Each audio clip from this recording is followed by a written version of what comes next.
Hey, this is Traver with One Day Stronger. Today I want to talk about a blog post that I wrote about a year ago called Breakfast with Tiffany.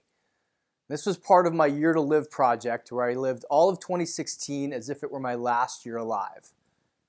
Now, part of that year was connecting with an ex-girlfriend who I hadn't been with in about a decade. She and I lived together for about 5 years, and I wanted to know what was the hardest part about dating me? Yeah, that was the question I was going to sit down and ask her. And that was the question I did sit down and ask her. And now let's break this down into a couple components. First of all, I highly recommend doing this.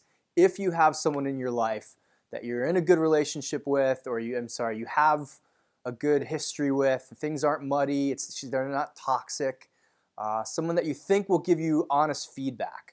That's part one. Part two, if you're willing to enter into the situation without your ego.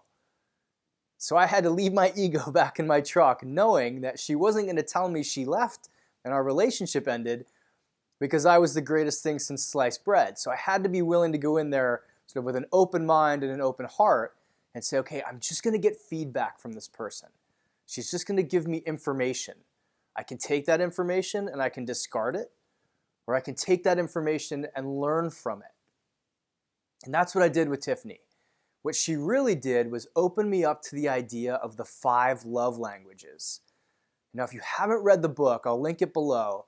Read the book, The 5 Love Languages. It's basically a way of saying people give and take in love in 5 different channels or avenues. And the first one is physical touch. So someone needs to be touched. This is one of mine. If I fall asleep next to someone, my toe has to be touching them. I'm a hugger, I'm a touchy guy. So that's physical touch. Number 2, words of affirmation. So does someone realize you love them when you say, hey, you look beautiful, or hey, great job on that, or hey, you're doing fantastic, or I love you, and they need that verbal affirmation. Number 3 is quality time. Will you sit down with that person and have no distractions? So watching TV doesn't count, but going for a hike, sitting down over coffee, having dinner together, quality time. That's number 3. Number 4 is gift giving. So when you travel, do you come home with a little trinket or something for your partner?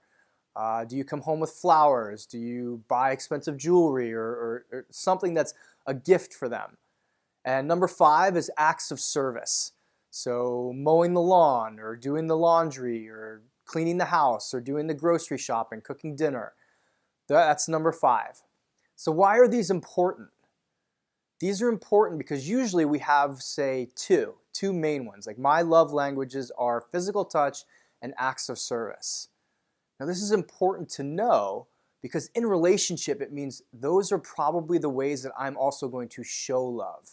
So I want to touch my partner.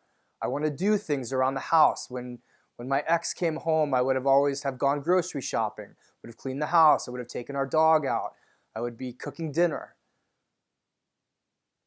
So those are the ways I would show love. But I need to know what my partner's ways of hearing and feeling love are because they weren't hers. That's why she's my ex. What she needed was quality time. She needed us to sit down and have quiet meals together or spend evenings together that weren't based around watching Spartacus or watching TV. And so it's important. It's really, really important because if your partner doesn't hear you or feel you or see the way that you're giving love, they're not going to know that you love them. Their needs are not going to be met. And needs in relationship need to be met by the current relationship, not by the potentiality of the relationship. So not somewhere down the road when he or she does X, I will feel like I'm loved. No, it's now. So think of it this way. If all your partner wants is for you to make her tacos or make him tacos, and that's how they know you love them, but instead you're cooking salmon over and over and over and over again, you're going to have 2 people on very different wavelengths. You're going to have someone who goes, God, I wish he would just make me tacos and I'd know he loved me. And you'd be over here going, man, I make her salmon every damn night. How does she not know I love her? And even though you both want the same thing and feel the same thing, you're going in different directions.